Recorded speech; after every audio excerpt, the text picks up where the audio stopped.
Nós somos uma das 500 maiores empresas americanas. Nós vendemos nossos produtos em mais de 170 países.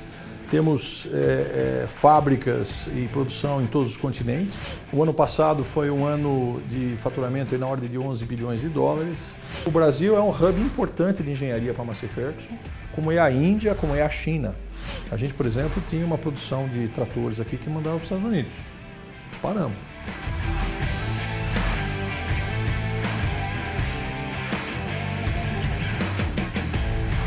Olá, bem-vindos! Eu sou a Alessandra Mello e esse é o Ag Líderes, o videocast do AgFeed, com foco nas principais lideranças do agronegócio. Estamos falando aqui da sede da FIA Business School, a nossa parceira. E hoje o nosso assunto vai ser máquinas agrícolas, porque estamos recebendo no Ag Líderes o vice-presidente sênior da ACO, que também é head global da Massey Ferguson, Luiz Feli. Luiz, muito bom ter você aqui. Prazer grande estar aqui, Alessandra, e estar com você novamente. Muito bem, a gente vai começar esse bate-papo com ele, tem muito assunto legal para a gente abordar com o Luiz, mas antes vamos conhecer um pouquinho sobre a carreira dele. Luiz Feli é engenheiro agrônomo pela Universidade de São Paulo e possui MBA em Marketing pela Universidade de Colômbia, nos Estados Unidos. O executivo tem mais de 30 anos de experiência em companhias multinacionais e nacionais em indústrias agroquímicas, petroquímicas, sucroalcooleiras e de celulose. Foi diretor-geral da Unipar Indupa Brasil e Argentina, vice-presidente da Braskem, da Ativus e diretor de operações da Eldorado Brasil Celulose. No campo, Luiz Feli acompanha de perto a gestão da fazenda de soja da família, no Maranhão. Ele ingressou em 2018 na ACO. Atualmente é vice-presidente sênior da companhia e também acumula a função de head global da Massey Ferguson. Bom, Luiz, eu queria que a gente começasse contando um pouco da tua história, da tua relação com o agro, né? Que você é agrônomo, quer dizer, vai muito além aí desse universo só das máquinas, né? Eu sei que tem muita história para contar, tem que fazer uma série de podcasts, né? Para a gente contar tudo, mas fala um pouco dessa tua relação com o setor mesmo. Bom, a minha relação com o agro é uma relação antiga, né? Eu sou engenheiro agrônomo, né? E eu estou formado aí há quase 40 anos. E iniciei minha carreira no mundo de agroquímicos, sempre na porteira, né, visitando agricultor, participando do dia a dia, passei 16 anos nesse segmento. Depois eu fiz uma mudança bastante drástica, eu fui trabalhar em petroquímica, que para mim foi transformacional no aspecto de aprendizado, coisa que você não tinha ideia do que poderia ser, nem informação, nem nada, e foi um aprendizado grande. Trabalhei também no setor de etanol, açúcar e energia, né, em usinas. Também trabalhei no setor de celulose e, mais recentemente, no setor de máquinas agrícolas. Então, assim, se você pegar a maior parte da minha carreira, eu realmente sempre fui vinculado ao agro, né? Desde 2001, eu também sou produtor rural. Então, eu planto soja, milho, crio gado no sul do Maranhão e desde 2021, a gente planta uva de mesa no Vale de São Francisco. Então eu tenho um pouco dentro da porteira, um pouco fora da porteira, mas sempre muito envolvido com o agro. Então dá para, em momentos como esse que a gente está vivendo agora, de desafios e tudo mais, você consegue sentir aí os dois lados, né? O lado do balcão lá de quem está abordando o produtor como cliente e você também como um produtor no dia a dia, né? Das dificuldades que se enfrenta, como o clima e tudo mais. E a gente está na mesma cadeia, né?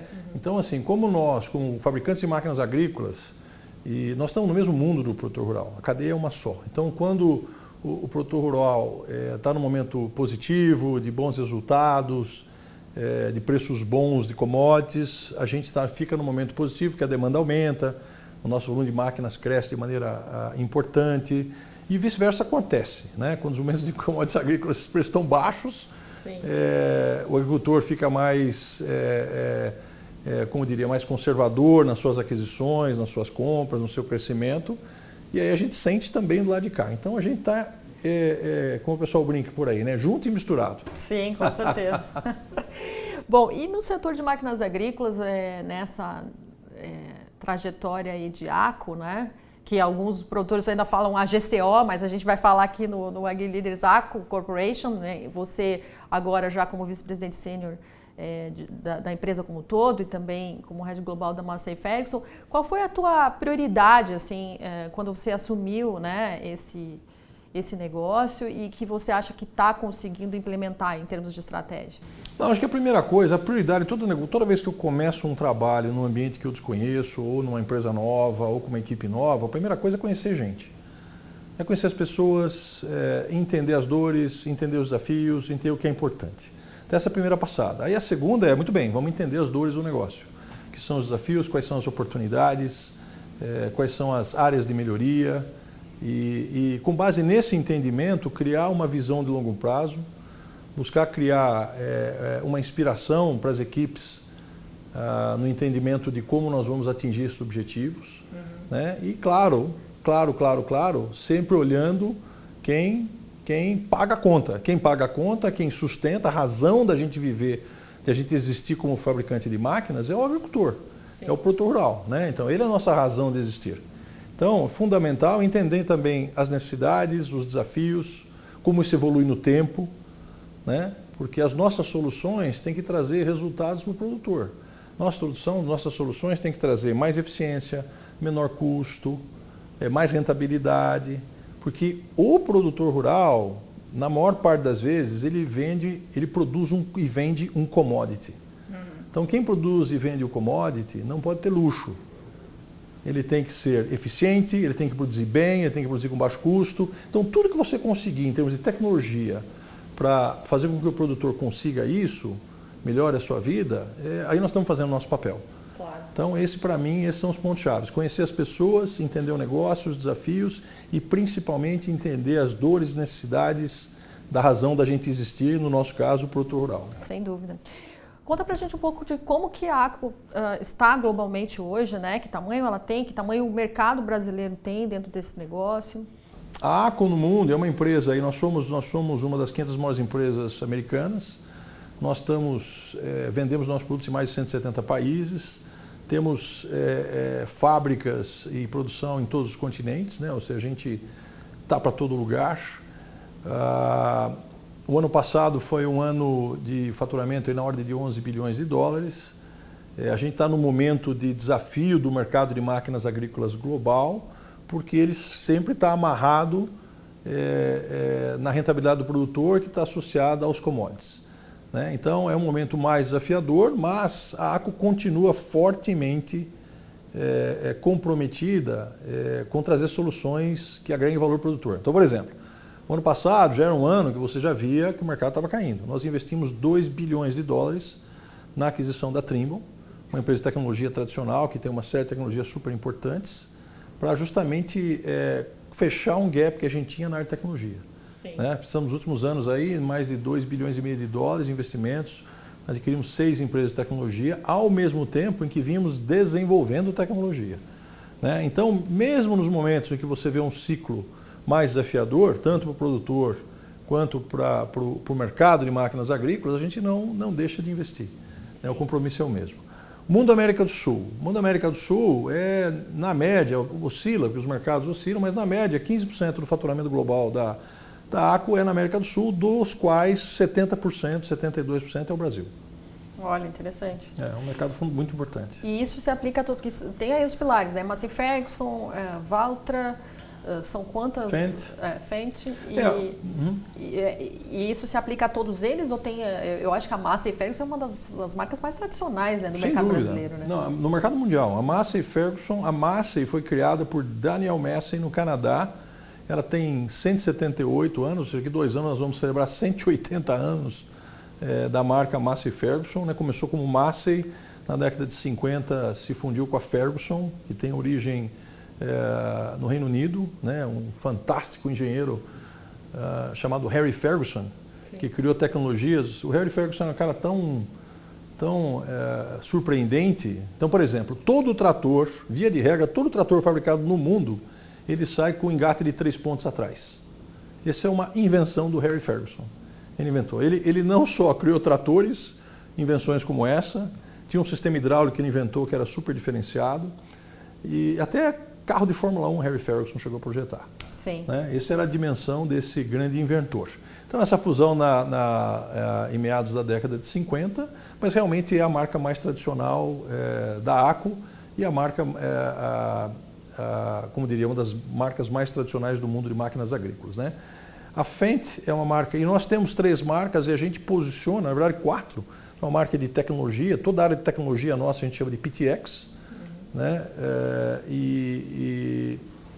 E as outras marcas de máquinas agrícolas. Então a Massey Ferguson, a Fendt e a Valtra. Então essas são as nossas 3 marcas de máquinas agrícolas e nosso negócio de tecnologia, que ele vem embarcado nas nossas máquinas, mas ele também está disponível para o agricultor, para o produtor rural, através de sistemas de retrofit, onde ele pode usar em qualquer máquina, ele pode embarcar essas tecnologias que a gente produz também. Não é só algo restrito aos nossos equipamentos. Qual foi o investimento que vocês fizeram nesse pilar aí de novas tecnologias? Em aquisição, a gente fez aí na ordem de $2,5 bilhões, mas os investimentos que a gente vem fazendo em desenvolvimento interno. Eu não tenho o número exato disso, mas é bastante significativo. Vocês entendem que esse vai ser o futuro aí do setor? Eu queria entender assim, estrategicamente, né, cada um desses pilares, que regiões priorizam, que perfil de cliente priorizam e se esse negócio da agricultura de precisão, ou agricultura digital, vai crescer na tua visão a ponto de quase que igualar aí com as máquinas tradicionais? O que acontece? Primeiro que toda essa parte de tecnologia de precisão, de agricultura de precisão, muito disso vem embarcado nas máquinas. E a gente embarca cada vez mais. Por quê? Porque sempre traz um benefício. Então, por exemplo, a gente tem tecnologias de plantio na Precision Planting que embarca em todas as nossas plantadoras e embarca, por exemplo, aqui na América do Sul, a maior parte das plantadoras comercializadas, não só das nossas marcas, mas de concorrentes, embarcam com a nossa tecnologia.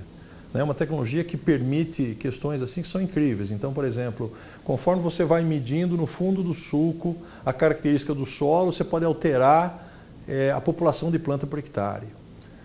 Ou seja, você coloca uma semente, uma no lugar exato onde ela precisa estar, na profundidade exata, mesmo com desnível de terreno, e todas as plantas nascem exatamente ao mesmo tempo, para que não tenha um problema de uma sombrear a outra durante o crescimento, que é importante, por exemplo, para a cultura do milho. Então você tem uma série de tecnologias nessa área. Target Spraying, onde você pulveriza o herbicida somente onde tem erva daninha. Depois nós lançamos, semana passada, no Farm Progress Show, a nossa plataforma de dados, que se chama Farm Engage, que é onde o agricultor pode armazenar todos os dados da sua propriedade, não somente os dados que estão relacionados à operação, ou seja, os processos, a operação, os dados das máquinas, tudo o que acontece dentro das telemetrias das máquinas, as informações agronômicas, os seus resultados, tudo isso ele tem num ambiente onde ele possa combinar, analisar, comparar anos consecutivos, que permita ao agricultor utilizar desses dados para tomar melhores decisões.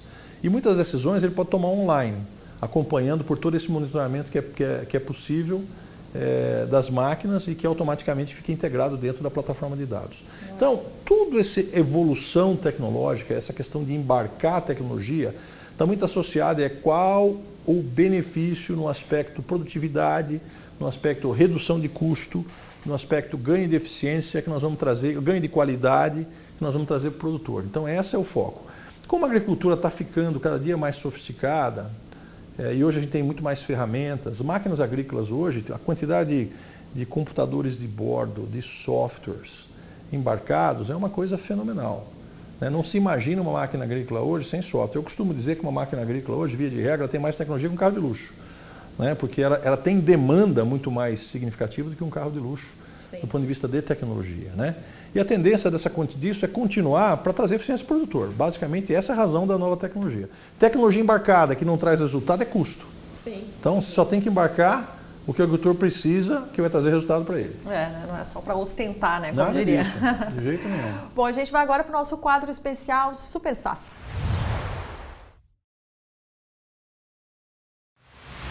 Luiz, nesse quadro a gente quer saber qual foi o maior plantio e a maior colheita da tua carreira.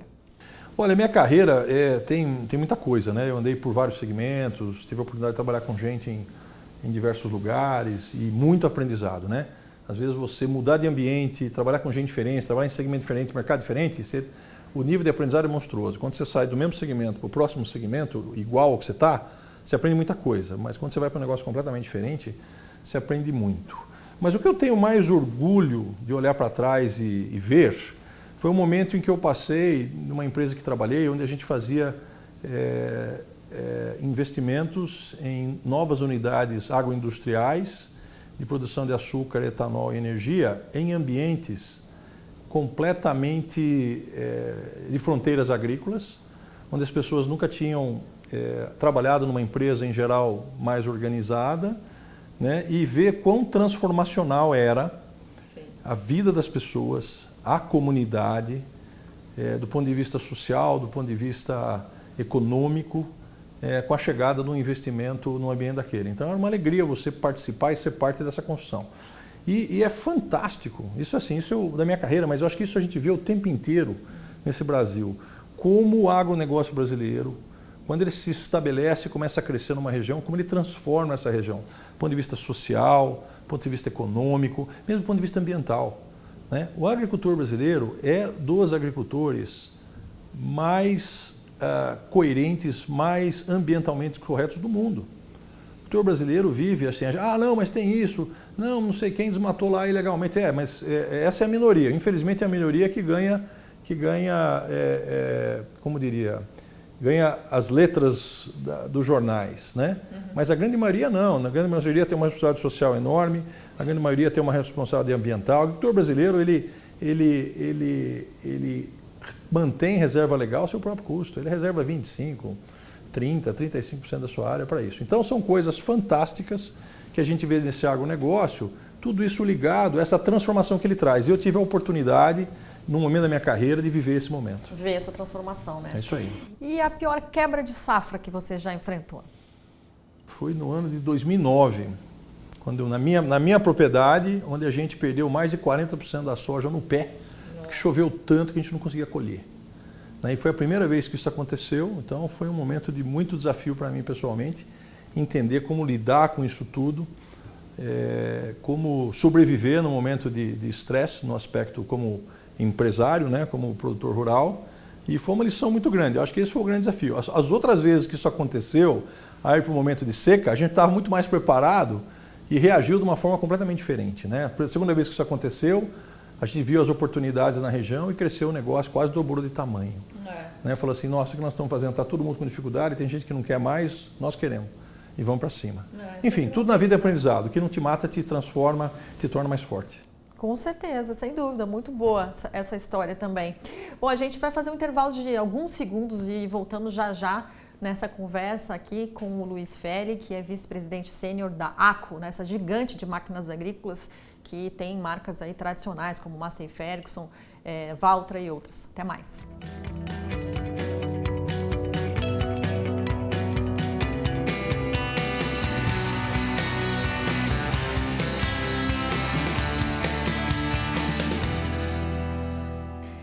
Estamos de volta com a AgriLíderes. Hoje o nosso convidado é o vice-presidente sênior da ACO Corporation, essa gigante de máquinas agrícolas, o Luiz Feli, que está aqui com a gente. Luiz, a gente sempre tem também uma pergunta da nossa parceira, a FIA Business School. O professor Alessandro mandou uma pergunta para você, vamos ver? Perfeito. Vamos lá.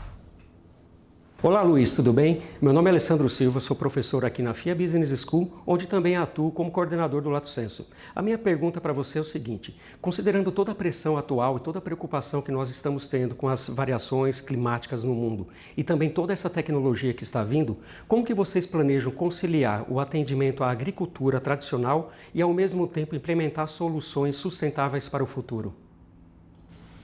Perfeito. Professor, obrigado pela pergunta. Essas coisas estão todas intrinsecamente ligadas, né? A necessidade de soluções sustentáveis, ou seja, isso passa por soluções que possam auxiliar no tema dos problemas climáticos, mas passa fundamentalmente por serem soluções que sejam econômicas. Nós estamos falando de produtores agrícolas que fazem commodities agrícolas que estão ajudando a alimentar o mundo. A alimentação, falta de alimento do mundo, traz guerra, traz revolução. Então a necessidade de alimento barato é fundamental e indiscutível. né? As nossas soluções, o que a gente busca fazer? A gente busca combinar essas duas coisas. Então a gente está trazendo hoje máquinas agrícolas em desenvolvimento, que logo estão no mercado nos próximos 2, 3 anos, com fontes de energia renováveis. Então, máquinas a etanol, máquinas a biometano, máquinas que rodam a energia elétrica. A gente já tem trator rodando a energia elétrica na Europa, né? Agora, é uma coisa que tem que estar intrinsecamente ligada com o tema econômico. Eu rodo bastante em vários lugares do mundo, costumo visitar agricultores em vários lugares do mundo, onde eu tenho oportunidade, sempre faço a pergunta, até mesmo na Europa, onde você tem produtores rurais, num ambiente que eu acho que no planeta, a sociedade no planeta, que tem uma conscientização ambiental, eu diria mais evoluída, a resposta é a mesma. Ele fala, olha, eu preciso de soluções que sejam econômicas e me façam mais eficiente. Ou então, se eu for obrigado, se for mandatório, eu vou fazer. Então, o nosso papel é trazer soluções mais econômicas e ambientalmente mais amigáveis, mas que permitam que o produtor seja mais eficiente ao mesmo tempo que ele agride menos o planeta. Eu vou aproveitar esse gancho aí do professor Alessandro para te perguntar de como é que está esse pipeline aí de motores a etanol, biodiesel, trator elétrico, essa coisa toda, né? O que a gente vai ver mais rapidamente no mercado brasileiro, por exemplo, na tua visão? O mercado brasileiro, acho que o mercado brasileiro está passando um momento muito interessante, né, do ponto de vista de combustível renovável. A gente tem esse trabalho fantástico, foi feito na época do Proálcool, desde meados da década de 70, e que mudou a cidade de São Paulo, né? Se você olhar a cidade de São Paulo hoje, década de 70, nessa época do ano, era uma poluição terrível. Isso tudo acabou, claro, com as mudanças de legislação, com a melhoria do diesel, etc. e tal, mas com o mundo do etanol, né? O etanol com o biocombustível, o etanol dentro da gasolina, isso melhorou demais. Nós estamos vendo um segundo momento do etanol no Brasil, que é o etanol de milho.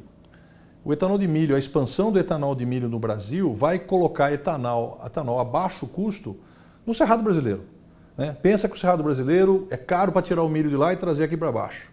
É caro para pegar aqui o combustível aqui da região de Paulínia, da refinaria de Paulínia, e levar para o Cerrado brasileiro, né? Agora nós temos a oportunidade de ter etanol produzido no Cerrado, com milho produzido no Cerrado, sendo consumido etanol no Cerrado, né? Então o que você precisa? Precisa de equipamentos que consumam etanol. Sim. Então isso a gente acredita que vai ser bastante importante, obviamente que esse etanol sendo colocado a preços mais acessíveis nessas regiões, que ele seja um bom substituto do óleo diesel. Né? E isso está vindo de bastante rapidamente. Nos próximos 2, 3 anos nós vamos ver o mercado, não só nós, como outras empresas, com essas máquinas disponíveis. DACO especificamente? Sim. Qual é a previsão aí? 2, 3 anos a gente está no mercado. O trator a etanol? Trator a etanol, trator a biometano também. A gente já tem motores a biodiesel. O tema do biodiesel tem a questão do suprimento de biodiesel. Hoje todo biodiesel produzido no Brasil, ele vai para misturar no óleo diesel. Ele entra com mistura, então você não tem menos, não é que não tem, você tem menos disponibilidade de biodiesel para ser comprado e usado puramente biodiesel, né? Mas o fato de você estar misturando no diesel já é um grande progresso. Uma parte desse diesel que é consumido em todo lugar do Brasil já traz também o biodiesel, né? Então os nossos motores também podem rodar biodiesel em misturas diferentes, né? Isso também está vindo para o mercado. Motor a energia elétrica, ou seja, tratores tocados a energia elétrica. E o grande desafio nessa área são de máquinas de alta potência. As máquinas de baixa potência é mais fácil, um uso menor, não tão intenso. As máquinas de alta potência, onde você tem, por exemplo, pega uma usina de cana-de-açúcar. Uma usina de cana-de-açúcar, os tratores trabalham 7x24, fácil 8 meses por ano, né? Para manutenção, para trocar operador, para reabastecimento, e é isso aí. Entrou na safra 7x24. Então, não tem como você ter um trator hoje elétrico que você vai ter que recarregar. Mesmo a troca de baterias, por mais rápida que seja, ela é bastante desafiadora. Então aí você tem um pouco mais de desafio. E aí tem um outro problema quando a gente pensa em tratores de alta potência, que é a questão do peso. Se eu colocar muita bateria no trator, ele vai ficar pesado, ele vai compactar solo, o que é extremamente indesejável em qualquer ambiente agrícola. Então, por hora, o elétrico... O elétrico fica na baixa potência. Sim. Nós já comercializamos tratores elétricos na Europa, sim, né, de baixa potência. E no Brasil, quando comercializa? No mercado que quiser. O mercado precisa demandar. Mas o que você está sentindo do mercado? Eu acho que leva tempo. A gente tem muitas oportunidades aqui com etanol, com biometano, a gente tem muitas oportunidades. Pense que a gente tem que ter a responsabilidade de toda a tecnologia que traz, trazer um ganho para o produtor. O produtor não adota uma tecnologia que vai lhe custar mais caro, a menos que ele seja obrigado. Isso é na maior parte. Por quê? Porque o mundo de commodities ele é desafiador para quem produz commodity. Claro. Né? Então você tem que olhar seus custos, tem que olhar sua produtividade, tem que olhar sua eficiência o tempo todo. E nós não estamos falando de um commodity sim, nós estamos falando de alimento, né? Que é fundamental para a paz no mundo. Claro. Bom, vamos falar um pouco de mercado, né? Sabemos que ainda estamos num momento ainda desafiador, né, para grãos, com margens ainda apertadas e tudo mais. E isso tem refletido nos resultados aí das empresas que vendem insumos, inclusive de máquinas agrícolas. Como é que você está vendo aí esse 2025? Volta a crescer? Tem chance de a gente voltar àqueles patamares maravilhosos que se viu no passado? O mercado de máquinas agrícolas no mundo todo é um mercado tão cíclico quanto é o ciclo dos commodities agrícolas. Nós estamos vivendo hoje um momento de ciclo de baixa de preços dos commodities agrícolas, relacionados a uma oferta que aumentou de maneira importante e um consumo que aumentou, mas não na mesma velocidade, os estoques subiram, os preços caem. Então, assim, é um ciclo, né? E esse ciclo de preços mais baixos, ele vai até o próximo evento climático importante.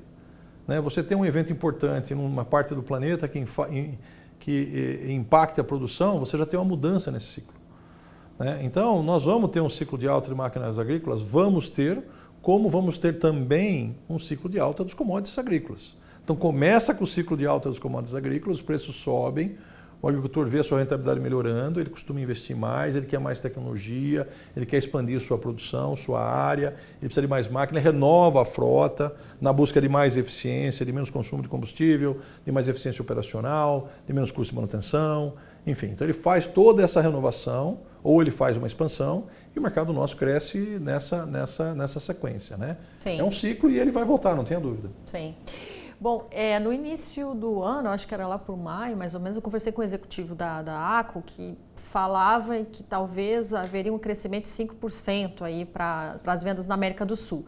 Eu estava vendo números do primeiro semestre da BIMAC, né? Houve um crescimento de 15%. Como é que você vê? Está mais para o 5%? Está mais para o 15%? Ou... Eu acho que não está longe dos 5%, não. Eu acho que está mais nessa faixa de 5, 6 mesmo. Por quê? Porque no primeiro semestre a gente viu um crescimento muito grande em unidades dos tratores de baixa potência, muito ligados aos cultivos de especialidades. O café estava num momento excepcional no começo desse ano, os preços em preços historicamente elevados, então o agricultor comprou muita máquina agrícola. Então, frutas, esse tipo de coisa, todos esses cultivos especiais tiveram um momento muito positivo no começo do ano. O mundo que não vem andando muito bem é justamente as grandes máquinas, os grandes equipamentos ligados aos grãos. Tem vendas, claro que tem, mas não com essa mesma pujança que a gente viu. Café, hoje você tem uma certa incerteza, o preço do café cai um pouco depois das tarifas americanas, que praticamente inviabilizam a exportação. Né? As frutas, acho que tem uma preocupação da mesma maneira, o agricultor está esperando para ver o que acontece.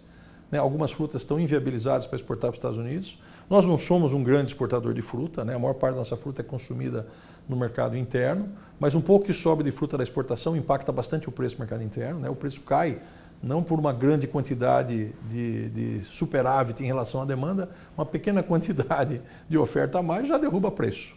Então o produtor hoje está mais cuidadoso. E o mercado, os preços de commodities, de grãos, etc., eles continuam andando um pouco de lado. Né? Fala-se muito da oportunidade, da China comprar mais o Brasil, etc. e tal, tudo isso é verdade, mas não materializou isso de maneira substancial ainda. Então, o segundo semestre ele não vai ser um semestre pujante como foi o primeiro em número de máquinas. Sim. Né? Então, talvez, eu acredito mais num número nessa ordem de 5%, 6%, 7%. Entendi.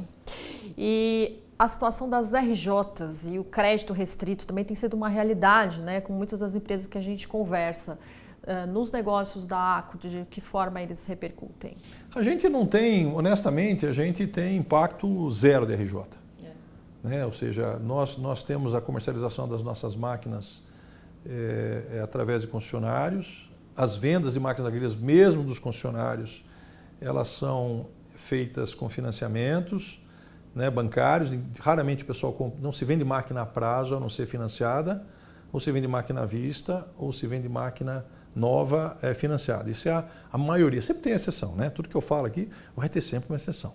Mas a maior parte é feito dessa maneira. Então, o impacto para nós diretamente da RJ, ele é pequeno.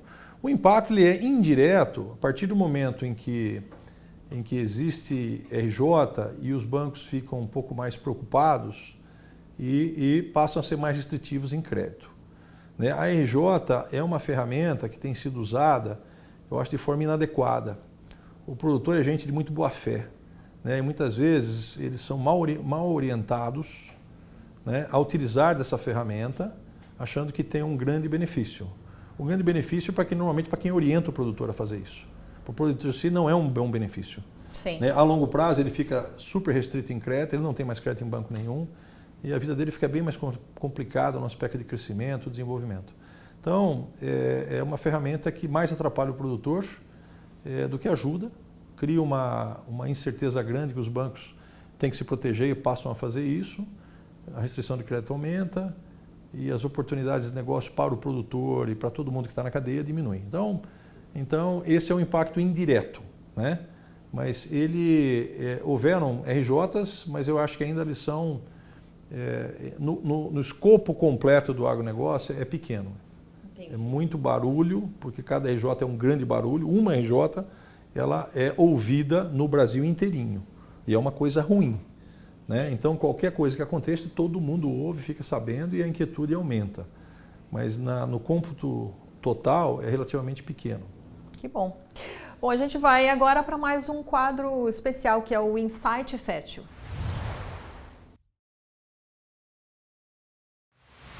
A gente queria que você compartilhasse algo que te inspirou. Pode ser um livro, um filme. Uma coisa inspiradora. Né? Eu acho que as coisas que me inspiram, e eu tive um momento que o Brasil teve as Olimpíadas, né? E todo mundo fala, não, eu vou ver as Olimpíadas. Eu falei, meus filhos, nós não vamos ver as Olimpíadas, nós vamos ver as Paralimpíadas.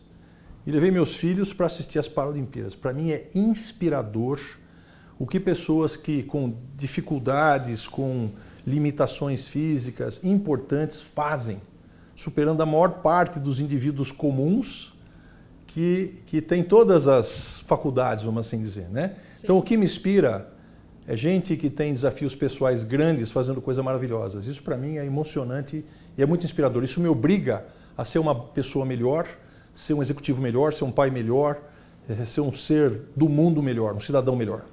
Eu só imagino, deve ser uma experiência incrível isso que você fez aí. Não, foi ótimo. Meus filhos foram ver um negócio diferente, viu gente com desafios pessoais importantes e tal, fazendo coisas incríveis. Muito bom.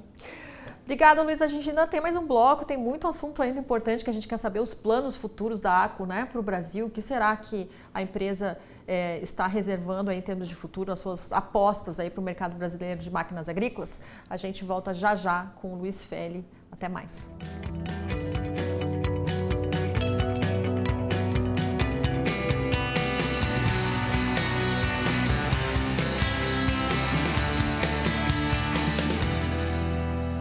Esse é o Ag Líderes, o videocast do AgFeed, que hoje recebe o vice-presidente sênior da ACO Corporation, essa gigante de máquinas agrícolas. Ele é head global também da Massey Ferguson, uma das marcas aí da ACO. Luiz Feli, queremos saber os planos futuros, né, investimentos, que está no radar aí da ACO. Na verdade é assim. Primeiro, né, quando a gente pensa no mundo como um todo, nós vamos continuar fortemente investindo em tecnologia de agricultura de precisão, em tecnologia de tratamento de dados, informação, porque a gente acha que isso vai ser um diferencial importante para o produtor. Né? Quando a gente pensa na América do Sul, quando a gente pensa no Brasil, a gente imagina um mercado que continua tendo o mercado que tem maior potencial de crescimento no mundo, em termos de agronegócio. Você fala, pô, mas todo mundo fala isso e vem acontecendo, não é que é coisa do futuro. Está acontecendo todo dia. Acontece todo dia e num ritmo que ninguém consegue acompanhar. Né? A gente saiu do importador de grãos na década de 90 para um massivo exportador de grãos. Né? O que a gente produz hoje de proteína animal é uma coisa incrível. Né? E o crescimento, essa produção de etanol de milho, que tem um coproduto que se chama DDG, que é utilizado na alimentação bovina, nos confinamentos, vai ser transformacional para a questão da produção de carne bovina no Brasil. Vão ser oportunidades de você continuar produzindo carne a relativo baixo custo e com boa eficiência. Então, assim, quando você olha tudo isso, você fala assim, esse negócio de agro no Brasil vai continuar tendo um crescimento robusto.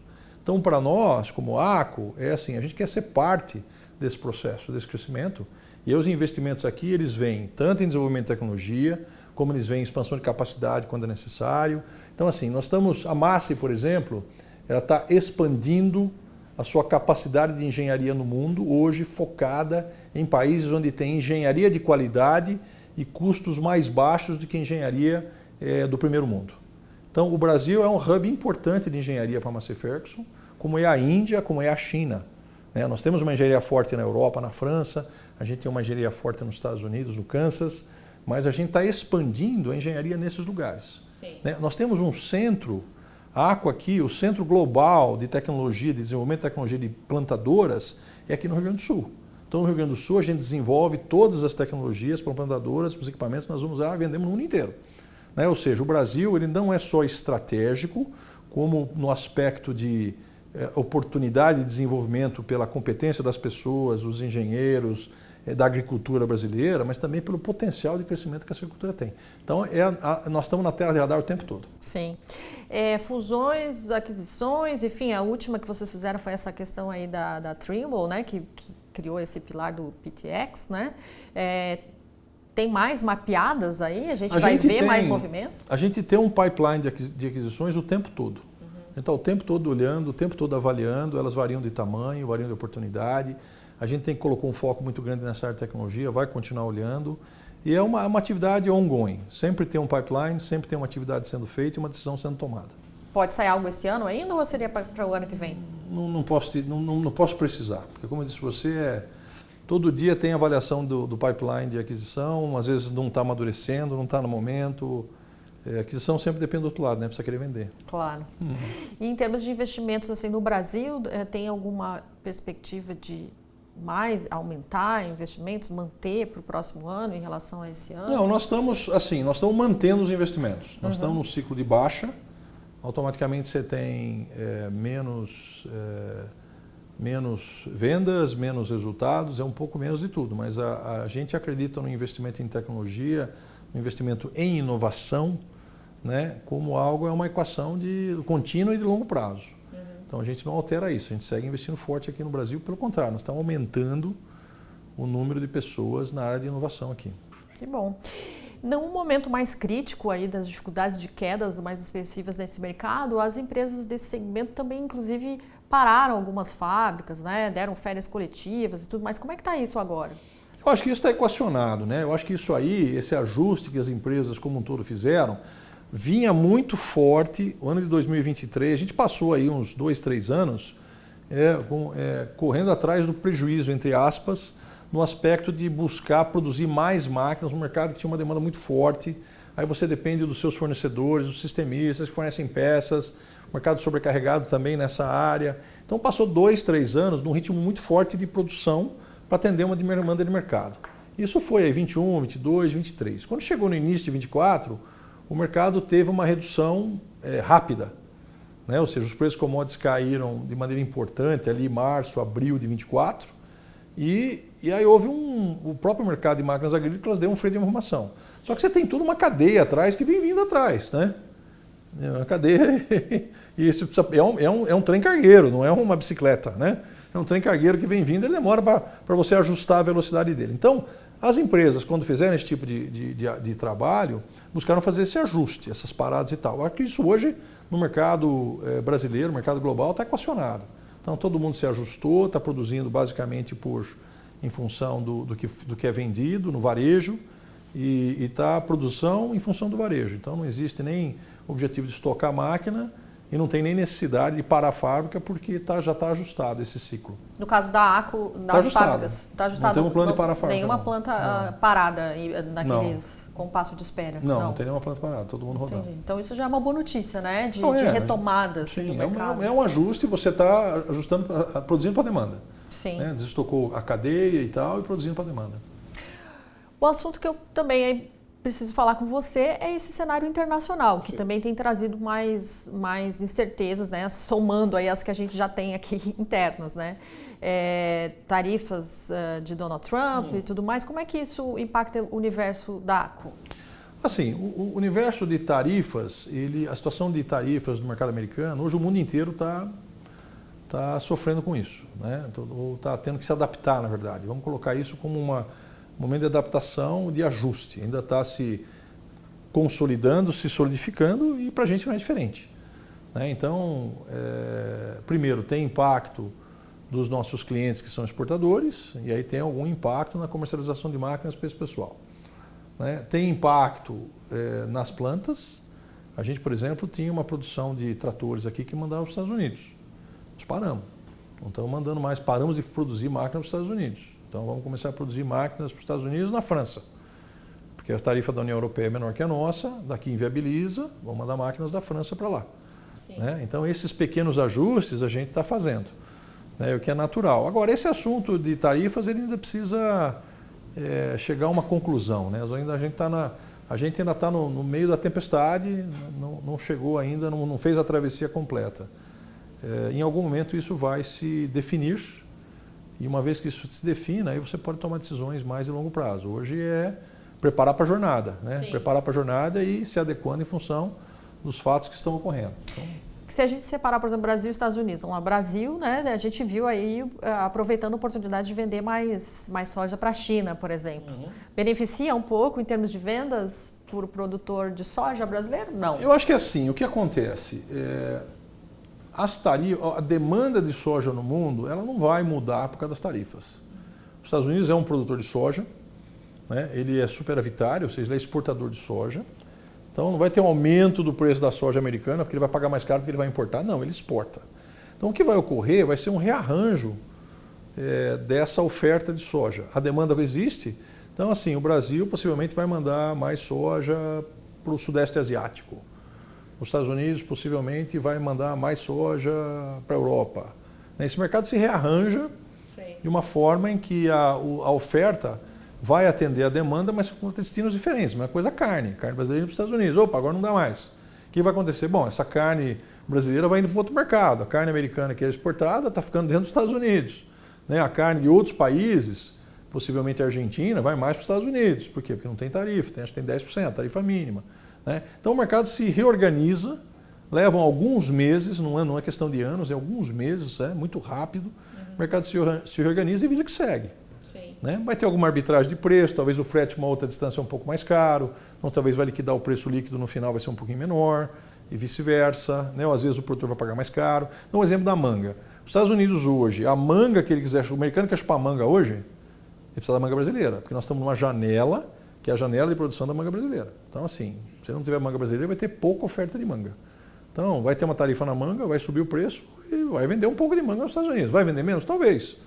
Né? Porque o preço da manga vai subir de maneira importante, mas vai vender um pouco de manga lá. Né? Então, os ajustes de mercado são momentâneos, né? É um corte mais abrupto, mas em 2, 3 meses todo mundo se reorganizou, né? Para ir para outros destinos, para ir para outros mercados, ver outras soluções. E no médio prazo, a gente espera que isso termine a bom tempo, em que tenha uma questão de tarifa aí mais alinhada com o que a gente acha que é possível e que seja mais correto. Sim. Você teve na Farm Progress, você comentou, nos Estados Unidos, o produtor americano está mais cauteloso também aí investindo? O produtor americano está tendo uma safra muito boa, né? Ele não está muito satisfeito com os preços, mas a safra deles está muito boa. Eles têm uma safra de milho lá que eu acho que é histórica, é muito grande. A safra de soja está boa também, não é tão fantástica quanto a safra de milho. Então existe um humor positivo, o produtor está comprando, existe uma venda, um varejo que está rodando nos Estados Unidos, nada assim muito longe do que foi os últimos anos aí, mas está indo razoavelmente bem. Eu acho que o humor está bom por conta de uma produção elevada. Sim. Bom, a gente está se encaminhando para o final. Eu quero que depois você fale um pouquinho também nessa questão da descarbonização, que eu sei que é um tema que vocês trabalham muito forte. Mas só para esclarecer e encerrar esse capítulo Trump aqui da nossa conversa. Você disse que então os tratores que eram produzidos aqui para ir para os Estados Unidos não estão sendo produzidos, mas estão saindo da França, né? Mas aí como é que faz para manter as plantas operando normalmente se uma linha de produção deixa de acontecer aqui? Uma linha de produção, né? Na mesma linha de produção, a gente faz tratores para cá, para a América do Sul, para o México, para a África, para a Europa. Algumas máquinas vão para a Europa, algumas máquinas vão para a Austrália, para a Nova Zelândia. Então, na mesma linha de produção, a gente segue produzindo, ajusta um pouco a quantidade. Ajusta a quantidade de produção aqui, ajusta a quantidade de produção lá e envia, né? Ou seja, percentualmente é algo que não vai machucar. Estamos falando aí de, sei lá, 10% da produção local, né? A gente ajusta a produção e tal, mas não vai ter nenhum shake-up nas fábricas. A gente está falando de que volume isso, mais ou menos? É um volume de mais ou menos 10% da produção local nossa aqui. De trator? De tratores. Que ia para lá. Ia para lá. E que agora... E agora uma parte a gente intensifica a venda no Canadá, por exemplo, a gente diminui no manda para os Estados Unidos, a França manda para os Estados Unidos. É um rebalanceamento, mas assim, ele não é assim, por conta disso eu vou fechar uma fábrica, por conta disso eu vou fechar uma linha de produção e eu vou demitir gente. Não, nada disso. Entendi. Nada disso acontece. Tá ótimo. Bom, descarbonização, eu lembro de ver uma apresentação sua que foi muito interessante, que me surpreendeu, acho que foi no Zero Summit, talvez, 2 anos atrás, isso, né? E das metas aí da empresa, de tudo que vocês estavam fazendo, está andando aqueles planos que você apresentou lá atrás e mesmo com toda essa turbulência que a gente vive hoje? Não, os planos eles estão em andamento, né? O mundo diminuiu a sua ansiedade e inquietude para essas soluções, né? Ou seja, nosso papel é ter as soluções prontas e desenvolvidas para que quando o mercado desejá-las, elas estejam aí. Então a gente está seguindo, como já comentei, trator a metano, biometano, trator a etanol, desenvolvimento aqui no Brasil, né? Trator elétrico, trator por exemplo, a hidrogênio, desenvolvimento na Europa, né? Isso aí são para classes de potências distintas. Então, do ponto de vista de máquinas, agora tem outras coisas, que, por exemplo, a gente tem desenvolvimento de tecnologias que permitem o melhor uso do fertilizante. Então o produtor ele vai usar menos fertilizante. Eu vou tomar a liberdade de entrar no detalhe de um tema específico. Análise de solo. Como é que o produtor ele baliza a quantidade de fertilizante que ele põe no solo? Todo ano ele vai lá, ele faz uma análise de solo, né, composta de várias amostras em talhões diferentes e analisa esse solo. A tecnologia tradicional de análise de solo, que é bastante manual, é feita em laboratórios, ela tem uma oscilação bastante grande do teor. Chega a oscilar mais ou menos 30%. Só para você ter uma ideia do tamanho da encrenca, né? Então, se o produtor rural for fazer uma recomendação com uma oscilação desse tamanho, ele fatalmente vai fazer uma recomendação não adequada. Nós desenvolvemos uma tecnologia que a gente chama de Radical Lab. É um laboratório de análise de solo totalmente automatizado. O que você faz? Você vai lá, coleta as análises de solo, coloca numa latinha, que parece uma latinha de refrigerante, um pouquinho menor, daqueles refrigerantes, latinhas pequenininhas, mas não é latinha de refrigerante, porque é reutilizável, né? E você coloca nesse sistema, nessa máquina de análise de solo automático, fecha a porta, tá? No dia seguinte de manhã você vai lá, está lá impresso todos os resultados. E a variabilidade é um negócio assustador de quão pequena é a variabilidade, né? Isso permite ao agricultor usar menos fertilizante. Né? Fazer uma recomendação mais adequada, fazer a recomendação mais correta. Isso é um exemplo nessa questão de sustentabilidade, que não tá. A gente pensa muito em sustentabilidade em emissões. Sim. Mas assim, as emissões de nitrato, nitrito também são muito significativas e mais importantes ainda do que as emissões relacionadas de CO2. Né? Então, o que acontece? Você conseguir melhorar as suas análises de solo, melhorar a utilização de fertilizantes, você tem menos impacto ambiental. Muito bom. Vamos para o nosso último quadro, que é o AgVision.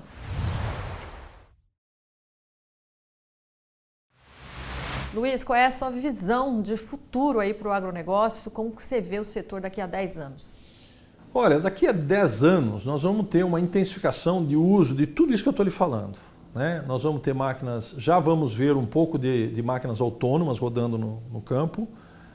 Nós vamos ver menos interferência de operador, nós vamos ver o agricultor com muito mais controle da sua operação, com esse tratamento de dados via plataforma de dados, coleta automática de informação e tratamento via inteligência artificial e uma eficiência muito maior. Então, a nossa aposta continua sendo PTx, Precision Technologies Multiplied. A nossa aposta é muito fortemente em avançar nisso. As máquinas vão crescer de tamanho? Vão crescer um pouco de tamanho, né? Mas o grande evolução vai ser em cima disso daí. Mais eficiência, mais automação, máquinas autônomas rodando. Vai ser 100% autônomo? Eu não acredito.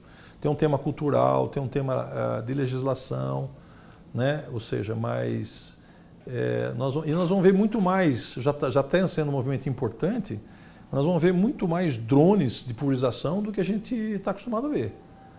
Esse mercado de pulverizadores ele vai ser impactado, porque o drone vai ser uma coisa muito adotada, né? Então, tem muita coisa. Minha visão é mais eficiência, mais automação, mais decisão com uma base de fatos e dados, e uma agricultura que vai continuar dando show no mundo todo, que a agricultura brasileira dá show no mundo todo. Excelente. Luiz, muito obrigada aí pela participação desse AgLíderes, aí foi um prazer te receber. O prazer foi meu, muito obrigado pelo convite.